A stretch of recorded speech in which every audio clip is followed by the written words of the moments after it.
রামনগরে ব্যবসায়ীকে হুমকি দেওয়ার অভিযোগ, এবার গ্রেফতার করা হলো তৃণমূল নেতা ওয়াসিম রহমানকে।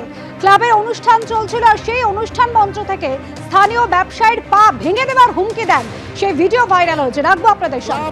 কথা বলেছে ইয়াসুর ছেলে, তার পোকা নাকি নাম। এখন আমি বুঝে নিব, আগামী কাল থেকে বুঝে নিব কে কত বড় হিম্মতদার আর কে কত বড় বুকের পাট্টা রেখেছে। আর আমি ওপেন বলছি মাইকে, ক্লাব নিয়ে কথা বলেছে গিয়াসুর ছেলে, তার পোকা নাকি নাম।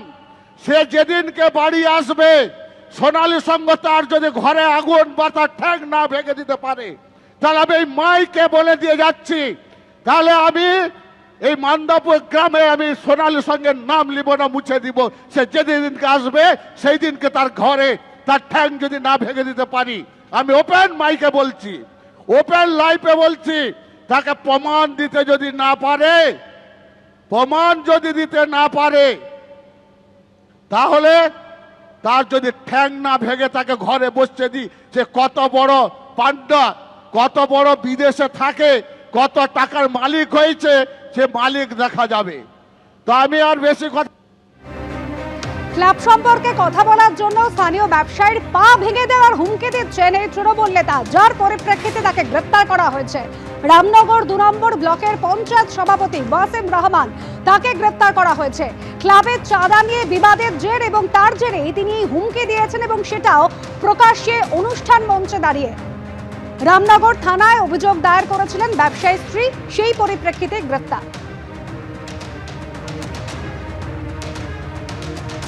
পূর্ব মেদিনীপুরে ভারপ্রাপ্ত পুলিশ সুপার কি বলেছেন শোনাবো। মিথুনা গ্রাম পঞ্চায়েত এলাকায় বাড়ি। নেহা খাতুন বলে এক ভদ্রমহিলা, তিনি থানায় একটি অভিযোগ দায়ের করেন যে তার স্বামী রবিউল আলী, যিনি কর্মসূত্রে ইউরোপে থাকেন, সে কোনো একটা সাংস্কৃতিক অনুষ্ঠানে চাঁদা না দেওয়া ইত্যাদি কোনো একটি বিতর্ককে কেন্দ্র করে আরও একজন স্থানীয় ওয়াসিম রহমান বলে এক ব্যক্তি প্রকাশ্যে মঞ্চ থেকে তাকে হুমকি ইত্যাদি দিয়েছেন। আমরা প্রাথমিকভাবে যে ভিডিও ক্লিপটা উনি জমা করেন সেটাকেও আমরা দেখি। প্রাথমিকভাবে অভিযোগের সত্যতা পাওয়া যাওয়াতে আমরা এই ওয়াসিম বলে যে ভদ্রলোক যিনি আছেন তাকে আমরা অ্যারেস্ট করি এবং আমরা কোর্টের কাছে তাকে ফরওয়ার্ড করছি।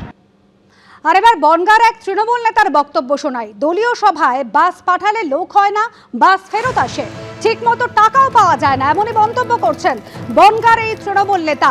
দলের নির্দেশ মতো বিভিন্ন জায়গায় বাস পাঠাই, কিন্তু টাকা চাইতে গেলে কেউ কিছু বলে না, ঠিক মতো টাকা পাই না, আমি কি টাকার খুনি?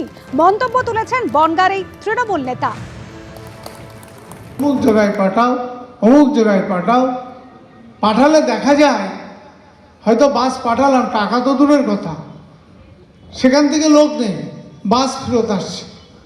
একের পর এক কিছু কিছু নেতার বাস ফেরত আসছে। দুঃখ লাগে, বাগদা থেকে শুরু করে সব জায়গায় আমি বাস পাঠাই। তা আমি কি একটা খনি?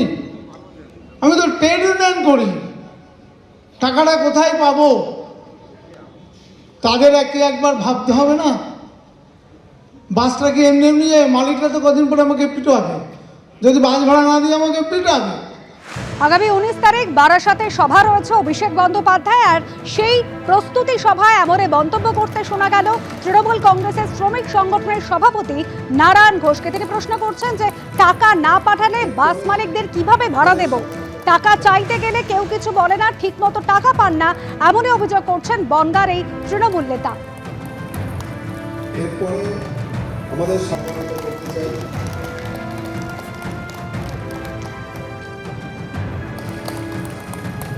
আর এই প্রসঙ্গে ব্যারাকপুরের তৃণমূল সাংসদ পার্থ ভৌমিক কি জানিয়েছেন শোনাব।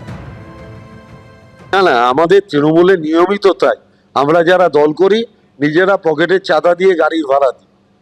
ও দলের দায়িত্বে আছে, ওকে নিজের পকেটের চাঁদা দিয়েই অন্যদের থেকে চাঁদা তুলেই গাড়ির কর্মীদের জন্য দিতে হবে।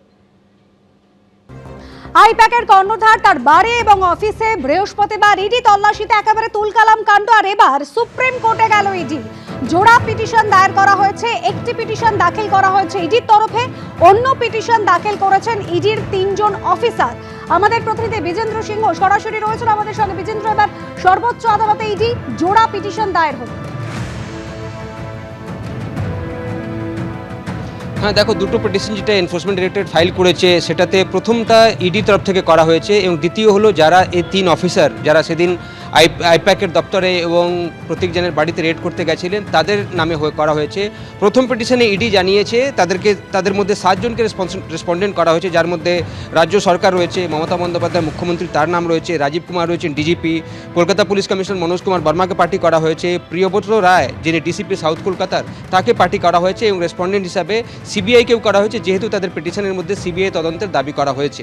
তারা পিটিশনের মধ্যে জানিয়েছেন কি ঘটনা সেদিন ঘটেছিল। যখন ইডির অফিসাররা সেখানে রেড করছিলেন সেই সময় মুখ্যমন্ত্রী এবং উচ্চপদস্থ আধিকারিকরা পুলিশের সেখানে চলে আসেন এবং তারা যে ডকুমেন্টসগুলো সিজ করেছিলেন সেটা তাদের থেকে কেড়ে নেওয়া হয়, এটা বলা হয়েছে ইডির তরফ থেকে।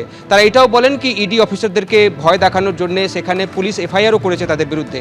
তারা সুপ্রিম কোর্টে এসেছেন সিবিআই তদন্ত চেয়ে, সেখানে তারা যুক্তি দিয়েছেন কি যেহেতু মুখ্যমন্ত্রী, পুলিশ মন্ত্রীও এবং পুলিশ দপ্তরের হাইয়েস্ট লেভেলের অফিসাররা সেখানে এসেছিলেন, তাই তারা রাজ্য পুলিশে বা পুলিশে গিয়ে এফআইআর করেনি। তারা চাইছেন সিবিআইকে দিয়ে এটা তদন্ত করানো হোক এবং যেভাবে মুখ্যমন্ত্রী হস্তক্ষেপ করেছেন, যে কাগজগুলো কেড়ে নিয়ে যাওয়া হয়েছে, তাদের ওখান থেকে লুট করা হয়েছে এই অভিযোগ তারা করছেন, সেটাতে সুপ্রিম কোর্ট নির্দেশ দিক কি তারা যে আইনি কাজ করতে গেছিলেন সেটাতে বাধা দিয়েছেন মুখ্যমন্ত্রী।